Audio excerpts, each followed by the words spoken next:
So thank you, good afternoon. Thank you, Veruska, and thank you, Lep, for the invitation, and hope you are all enjoying the conference and learning a lot. And let's kick off the afternoon then. Let's have a great afternoon ahead of us. So we are going to talk about feedback and how we can see the feedback we give our learners in order to boost their performance and boost their achievement. I'm going to focus on the feedback we give students' oral performance, especially after they finish their free ride, after their autonomous production, as Veruska mentioned yesterday and showed us. But you may be able to draw some parallels and use some of the ideas when you give feedback on your learners' written performance as well. So I'd like to start by sharing a definition of feedback, and let's have a look and see how you feel about it. So feedback in our educational context, according to Stadler, is information provided to a learner to reduce the gap between current performance and a desired goal. So, as we can see, feedback is quite forward-looking. So we are helping students achieve better results in the future. So that's why sometimes we talk about feed forward and not feedback, because we are looking at the future. And in order to fill in the gap between production A and production B, the quality and variety of feedback that we give our learners is of paramount importance. So we are going to focus on variety, quality of feedback so that we can help our learners become more proficient communicators, more proficient speakers. So based on that definition, or taking into consideration your own definition of feedback, I'd like to ask you a question. So what springs to mind when you think about the feedback you yourself give your students in the classroom? So maybe one or two words that popped into your mind. So how do you see this feedback that you give your students? So maybe if you want to type in one or two words that pop into your mind, just to see how you feel about it.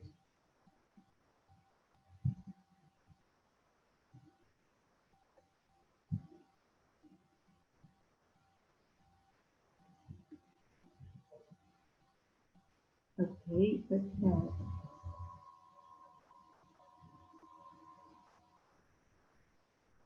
Okay. Constructive opinions, that's nice. Positive, positive guidance. Okay, so great. So keep those words in mind, because you might hear them as we progress here. Okay.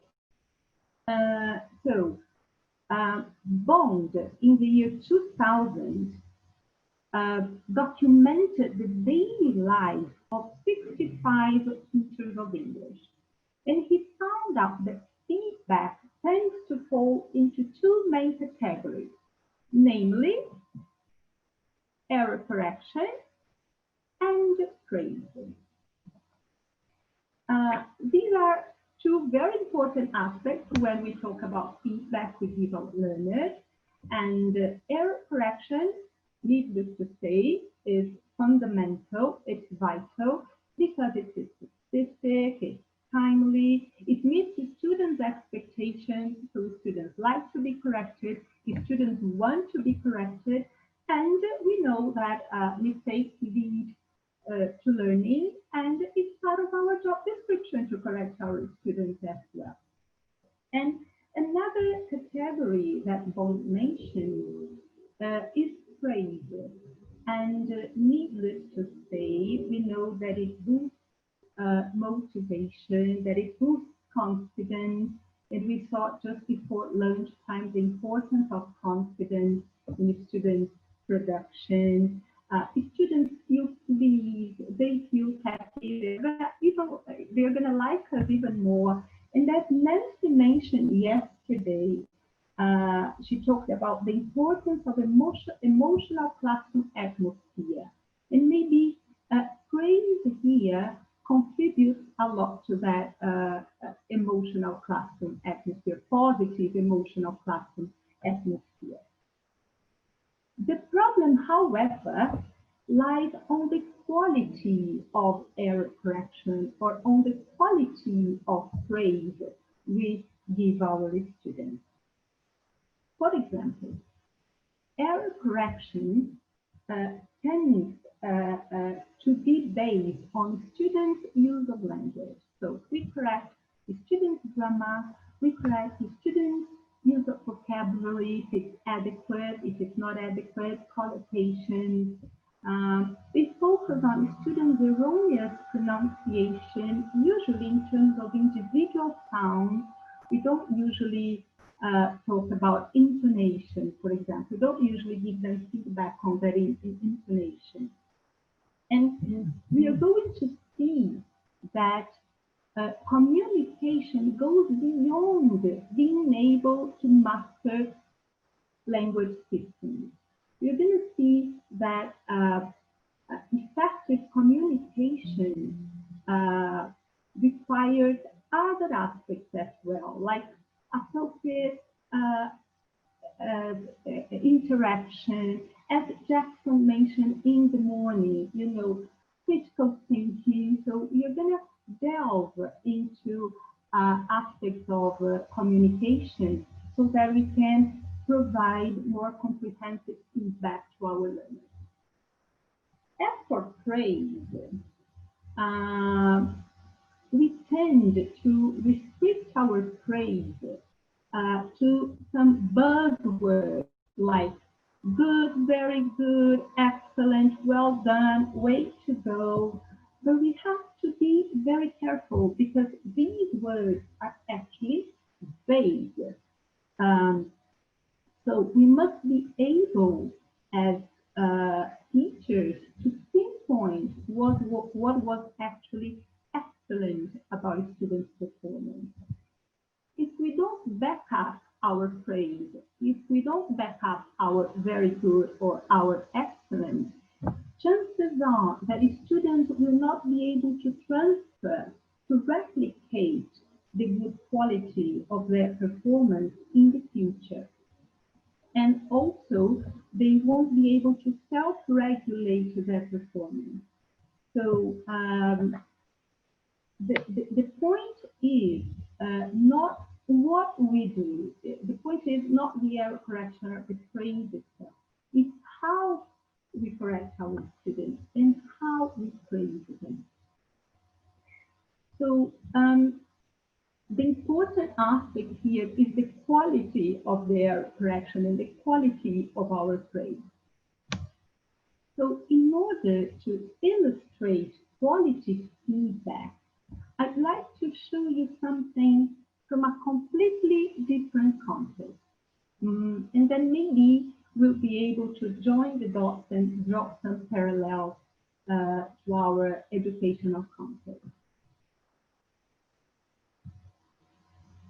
So I want to have a look at this famous TV program, this famous reality show here. As you may know, most of you know, this is a reality show in which Masterchef gives feedback on non-professional cook performance. So we are going to have a look, and I'd like you to pay attention on how feedback was given, on how many aspects were included in the feedback given. And then we're gonna talk a little bit about it, okay? Just a second, I'm afraid they didn't share the audio, so let me try that again.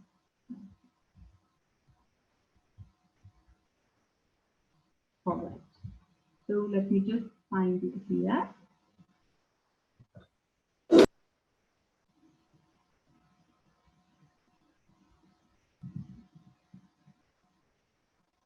So if you haven't had lunch... David served a raspberry and lychee meringue pie. Lemon sponge top. So just pay attention how many aspects were actually mentioned in the feedback given. And I'm sorry if you haven't had lunch. This might be a little bit cruel. So close your eyes maybe. Okay, so very good. Topped with raspberry and lychee puree and French meringue. All dusted with raspberry powder, with a rosewater, pink champagne and raspberry granita.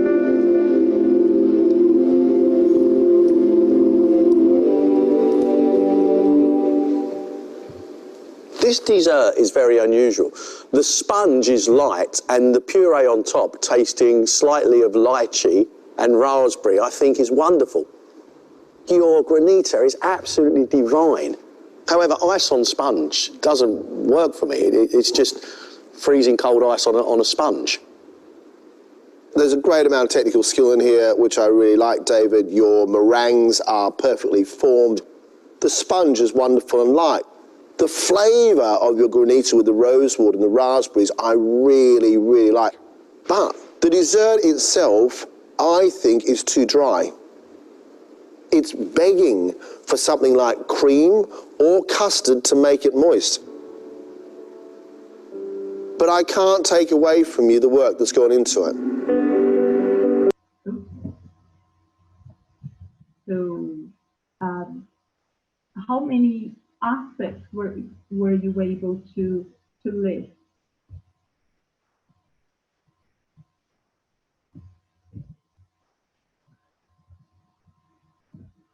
So,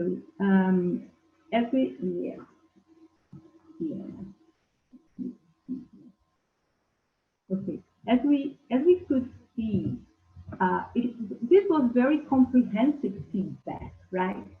So they, the Masterchef actually praised the dish, the dessert.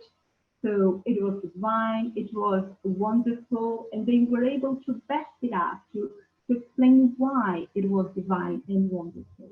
They mentioned its technical skills, how it looked. They said it's perfectly formed, the flavor, how the ingredients were well put together, the texture, the fact that it was dry, and even the effort put into it. So as you can see, it was very comprehensive. And in Lep, the most amazing thing is that it was less than 2 minutes. So this may show us that it is possible to give learners comprehensive feedback in a very short time. Also, what makes this feedback effective is the fact that it was targeted, specific, and timely. Now, what does it mean? Okay, these are very important aspects to bear in mind when we want to give students comprehensive feedback. Targeted means that it's goal-oriented. In the case of the video, in the case of the Masterchef program, for example, the objective is to cook a dish, in this case, dessert. So, goal achieved, objective check. If you go to our context, for example, students should be able to book a hotel room, or they should be able to talk about their soft skills in a job interview. So if they do that, we have to give them feedback. Okay, task achieved, or partially achieved, or not achieved, and explain them why they fall into one of those categories. Feedback should also be specific and lead to action. In the case, if we go back to the program, the Masterchef, one of them said that it was dry. that the G-cert was begging for cream. So it's very specific. So probably next time the cook cooks the same dish again, you will be able to solve that problem. So it's actionable. And timely, so well-timed and prompt. So let's remember that if we give students feedback on only on the last day of class, that's too late and there's nothing else you can do. And we have to remember that feedback is forward-looking. So the more ongoing it is, the more we are helping our learners. So we can see from the program, from the reality shows, that the Masterchef are very knowledgeable about everything concerning cooking, ingredients, and so on and so forth. So that's why they can give specific feedback and quality feedback. In the classroom, we are the Masterchef. We are the language specialists. So we have to try to understand a little bit more about the ins and outs of communication in order to give the students more actionable and more quality feedback. So this brings us to the nature of communication. Now,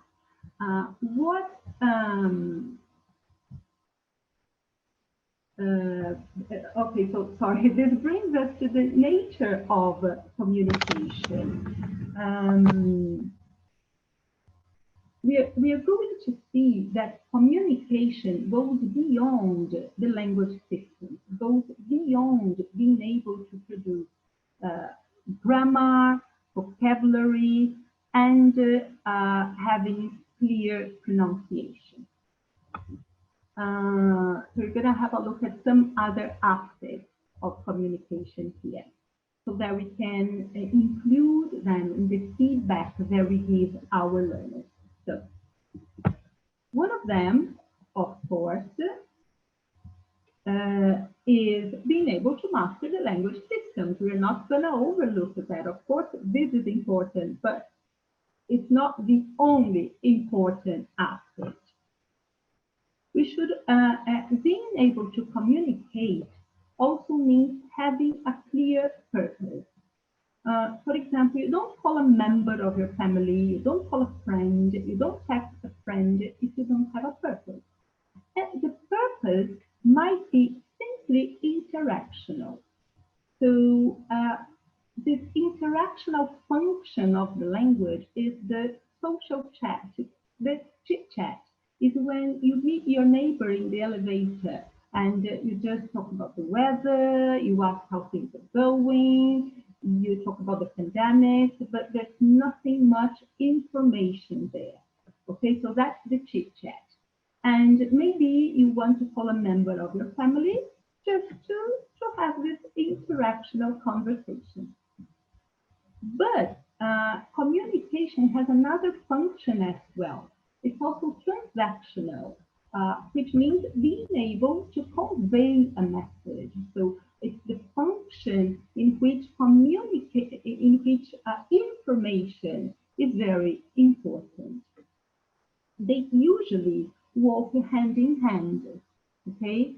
So, for example, when we go to the doctor, you have the interactional, the chit chat, the interactional function of communication. You go like, hi, how are things? It's hot today, it's wet. But there's also the transactional function. You need to be able to explain how you are feeling. Otherwise, you are not going to get the medicine that you need. So being able to communicate means having a purpose as well, and being able to deal with either the interactional function of the language and the transactional function. Communicating also means being able to take turns, hold turns, and interact. Sometimes we have those students in the classroom who kidnap a conversation and nobody else can participate. So the point here is that this student is not aware of the importance of taking turns. So we have to tell them. We have to tell them that it's very important to interact and take turns. We have to tell them the importance of using interjections, gestures to indicate our wish to speak. Maybe to tell them that if you want to hold a turn, it's important to use some discourse markers like first, second, third, or expressions like, excuse me, I haven't finished yet. So it's a very important aspect of communication that we should not belittle, that we should not overlook.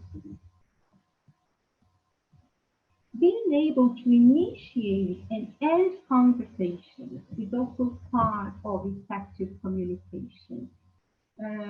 What happens in the classroom sometimes is something that happens nowhere else, that doesn't happen in real life. For example, usually in the classroom, before students initiate a conversation, they go, okay, I go first, and then you go. And when they finish, they raise their hands and say, okay, teacher, I'm finished. This is completely unnatural because that's not how it happens in real life. So we should be able to tell students, we should be able actually to give them the opportunity to initiate a conversation and to end a conversation appropriately.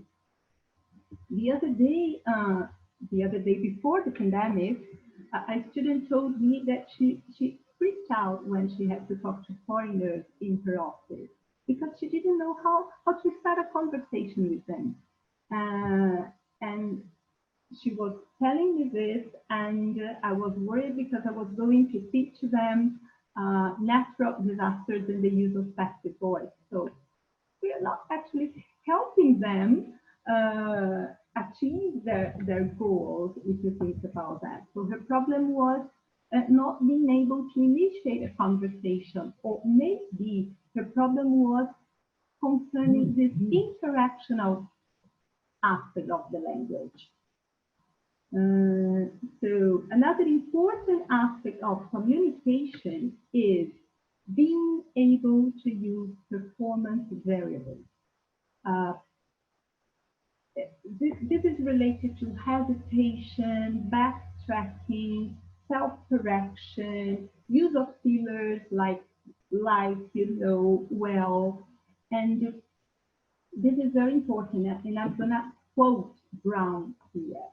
Brown said, one of the most salient differences between proficient speakers and non-proficient speakers is their hesitation phenomena. So we hesitate differently in different languages.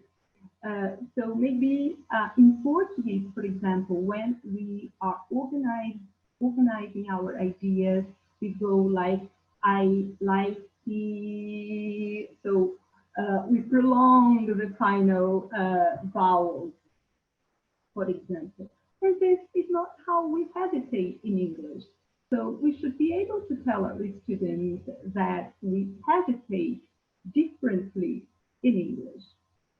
So some important aspects when it comes to effective communication.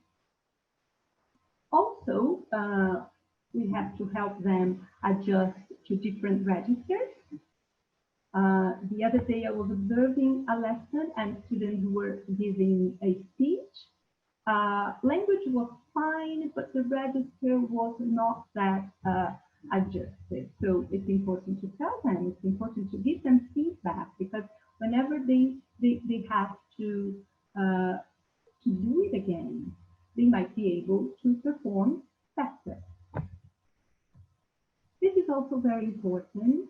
Communication, effective communication, means being able to make continuous adjustments and negotiate needs whenever there is a breakdown in communication. This is something that happens all the time in real life, breakdowns in communication. So how is it that we are helping our students to make those adjustments, to go back into track if conversation gets a little bit fuzzy, if information gets a little bit fuzzy? And last but not least, communicating means being able to show interest, either by uttering words like, how nice, that's interesting, wow, did that really happen? Or by facial expressions and gestures and so on and so forth. Now, we can see here that communication goes beyond the language system, goes beyond being able to use the target language that we are teaching them. And the point is that all these aspects here of effective communication are not explicitly taught. So we're not going to open a course book, for example, and find a lesson on performance variables. It might be there, but if we are not aware of its importance, we're not going to be able to tell our students that it is important. Or we are not going to find a lesson on turn taking or on initiating and ending conversations adequately, naturally. So these aspects are not taught, explicitly taught. So we have to find room in our teaching to incorporate these very important aspects of communication. And it's my belief that you could deal with them when you give students feedback.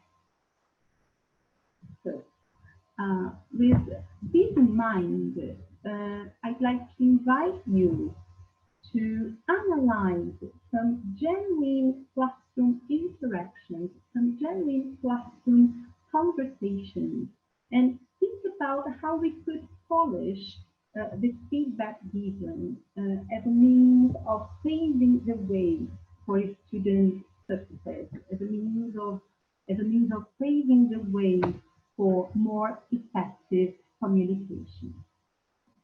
So this is the first example that I'd like to share with you. So we have here threshold learners making arrangements to go out. So let's have a look. Conversation went like this. Let's just go out tonight. Let's. Would you like a restaurant? Yes. How about 9? Good. See you. So feedback given was like this. Good. Very good. There was some correction on this third line. Would you like a restaurant? And then students were asked to take turns. So what else could we tell the students in order to help them perform the same conversation a little bit better or a lot better? So what is it that we could tell them?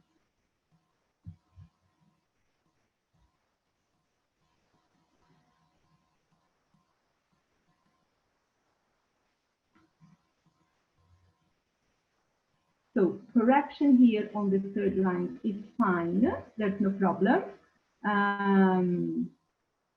Okay, that they mispronunciation. Good, absolutely. So in Portuguese, it's actually very common to to have this intrusive vowel here at the end of words. So this is something that we could tell them. But there are other aspects that we could tell them. For example, what about initiating the conversation a little bit more properly? Nobody starts a conversation like that. Let's go out tonight. What about ending the conversation more naturally? Good, see you then, bye-bye. You see, with the correct intonation.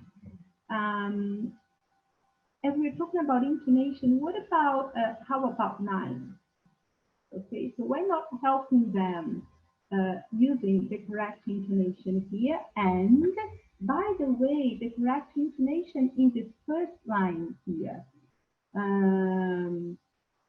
As we know, let's go out tonight is not a question. So we should be able to tell them that the intonation here is not going to be question-like intonation. So this is a suggestion. We might, if you feel the students are ready, we might tell them that if you want to invite them, we should use shall we, okay?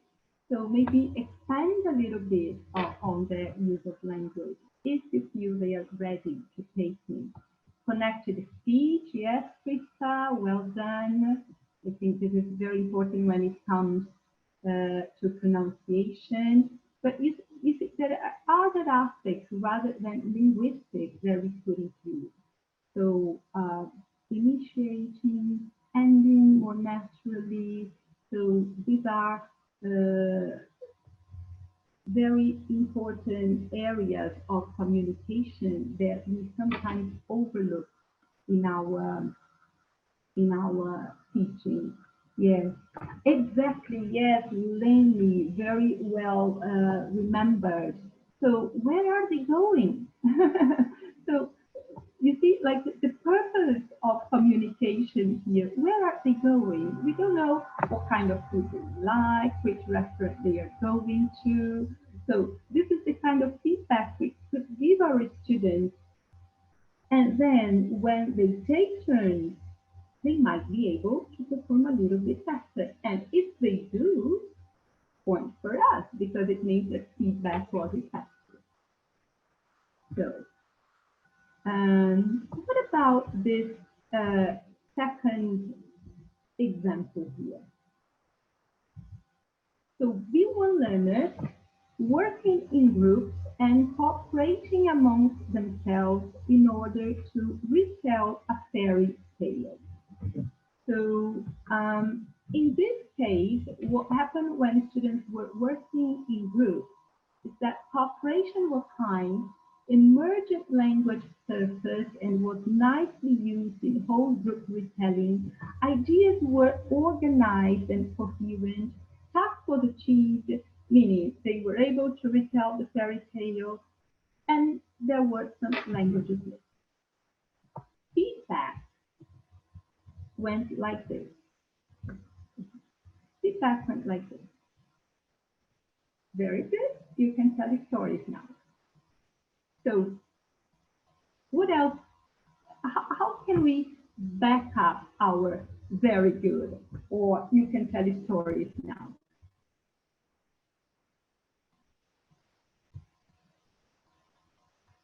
And actually, performance was very good. Sorry. And actually, performance was very good. So feedback here is very honest. It deserved feedback. But we could tell them what was actually good about the performance. So was it the use, the prompt use of emergent language?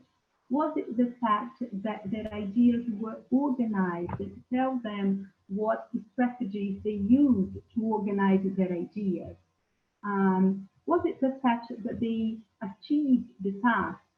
Or maybe they achieved the task because cooperation was high. It was beautiful to see.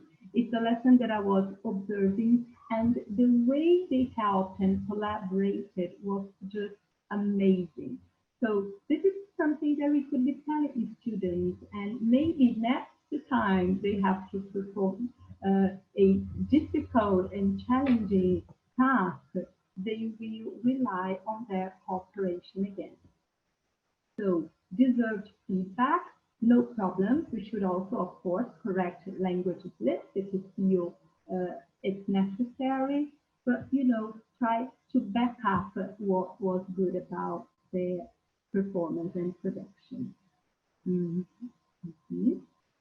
Analysis number 3. Here, this is a very interesting one.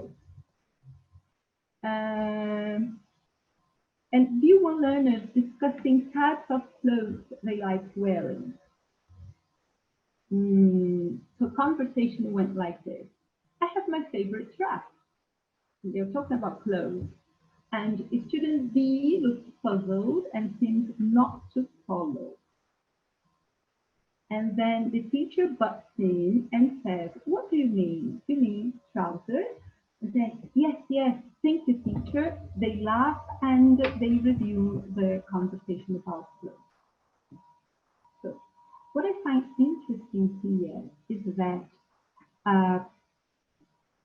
sometimes we have to hold our horses. So there was a breakdown in communication here, and student B was puzzled.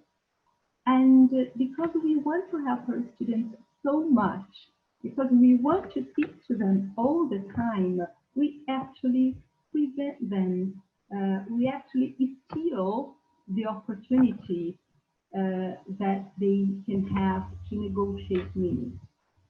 And this is going to happen in real life. In real life, they're not going to have a teacher 24/7 by their side. So we have to, hold our horses a little bit. I know we are anxious, we want to help them, but maybe let them solve the problem for themselves. And then give them feedback on their ability to solve the problem or their lack of ability to solve breakdown in communication, and then tell them what is it that they could do when this happens in real life.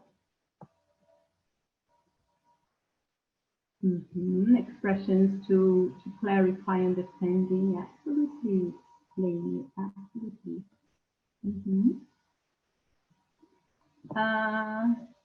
So the feedback given was something like this. Teacher draws trousers on the board and elicits how to say it again and compares with trucks and pens.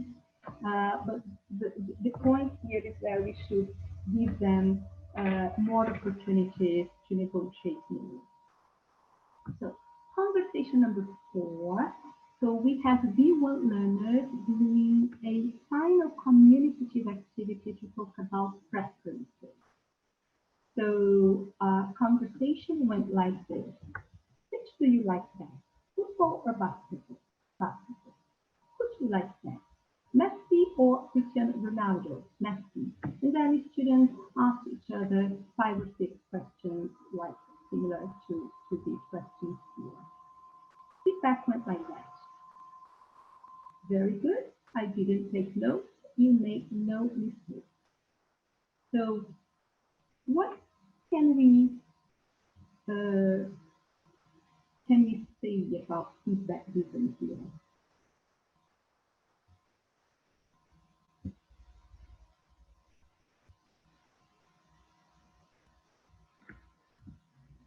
Yeah, lots of things we can say. For example, first, they are B1 learners. Look at the language.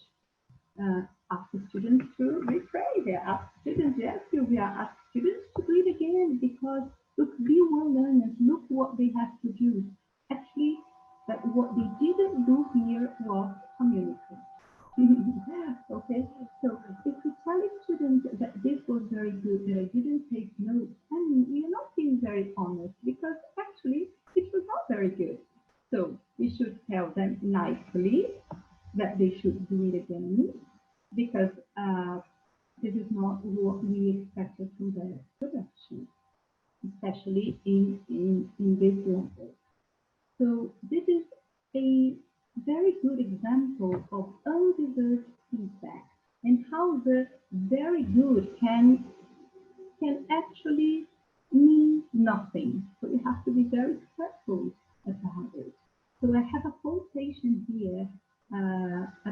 about undeserved feedback. So undeserved feedback can lead to self-handicapping strategies. The students have been amply rewarded, but in ways and occasions that leave them deeply uncertain about what the reward was for. So this is just the case, right? So, and we have to be very careful, because look at what we are doing. We are handicapping their ability to communicate. So maybe we should be a little bit more honest and give them the feedback they deserve, nicely and tactfully, but they should be able to understand that it was not good production, and give them the opportunity to do it again. Finally, I have this example here, which is very interesting. And the context was these two teenage learners talking about the role of social media in the presidential elections in Brazil and in the USA. What happened was something like that. Thorough research of the topic before whole group presentation, coherent and cohesive presentation ideas, critical thinking involved, and some personalization. This was the feedback they received.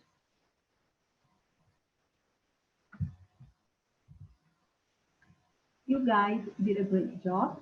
There was a focus on student research. The teacher mentioned that. The teacher mentioned the effectiveness of language and personalization, and there was some pronunciation correction. So it was actually very deserved and honest, and somehow thorough and comprehensive feedback here. Maybe, and as Jackson mentioned in the morning, to tell them that you really appreciated and liked their critical thinking, right? You don't have to be judgmental. You don't have to agree or disagree with their critical thinking, but maybe let them know that you were happy that they were able to think critically about such an important topic. Another reason why I selected this example here is the fact that although performance was good, language was good, there was critical thinking, students did great research about the topic. During the presentation and throughout the lesson, cameras were off. And this bugged me a little bit. I was observing the lesson, and this bugged me a little bit because it was okay, but it was not 100%. Communication was not 100% effective. And because we are teaching virtually more than ever nowadays, we should be able to bring those topics, bring those aspects to our lesson as well. And tell them that communication involves body language, involves eye contact, involves nodding to show interest. So with the cameras off, you miss all those important aspects of effective communication.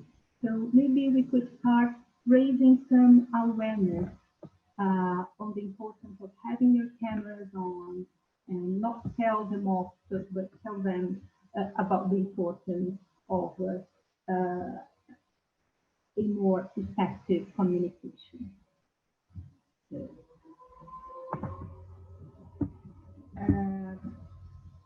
all these examples here show us that communication is very complex. And I usually like to compare communication with an iceberg. So we have the tip of the iceberg, in which we have grammar, vocabulary, pronunciation, discourse, right? As Fernando mentioned yesterday, that's a very important aspect of language. But you also have the submerged aspect, the underwater aspect of effective communication. As a specialist, as the Masterchef in the classroom, we should be aware and should be able to tackle those aspects of communication as well, so that we can lead students to success. And this means being able to give them feedback, on the way they interact and the way they negotiate meaning, on the way they use transactional and interactional aspects of the language. So it is very complex, but it's there. It does exist. It's underwater, but it's there, and we should tackle it. By now, you might be asking, but there's no time. You know, sometimes you teach a 1 hour lesson, a 1 hour and a half lesson. There's lots to cover, content, projects, tests, discipline. So, and how are we going to incorporate comprehensive feedback and take all aspects of communication, effective communication? And I totally agree, it's a lot to do. So maybe, and if we go back to our good metaphor, we can add some variety. So variety is the spice of life. For example, if you go to a restaurant and you try to order everything that you have on the menu, that's not going to work. You are either going to end up in hospital or bankrupt or in prison because you're not able to pay for everything. So try to add some variety and different lesson objectives allow for different types of feedback. So maybe you could plan and prepare your feedback to work on students' interactional skills or work on performance variables. So as Nancy mentioned yesterday, as Gilso mentioned this morning, preparation is key. It's vital. So why not preparing the feedback you're going to give your students? Why not preparing and varying the feedback you're going to give your students? So it's going to be more interesting, less predictable. You're going to leave your comfort zone and not only give feedback on the students' use of language. So let's go for variety. And just to close, I'd like to say that we should not give students feedback for the sake of giving them feedback. We go to our training courses and we read the literature, and it says that feedback is important because it's good teaching practice and it helps the students. But let's go a little bit further. So we should give students feedback because we want them to succeed, because we want them to become competent speakers of English. So if they are producing something like this lousy burger here, and we tell them time and over again that the bread does not look nice, that the bread is soggy or stale or hard, they may be able to improve their performance on the bread, but they're not going to be able to produce something more colorful, more tempting, like this gourmet burger here. So if we want them to produce something like this, we should be able to add different ingredients to our feedback so that they can add different ingredients to their recipe and to their performance as well. So Thank you very much. And this is the reference. I'm not sure if we have time for questions, but thank you very much.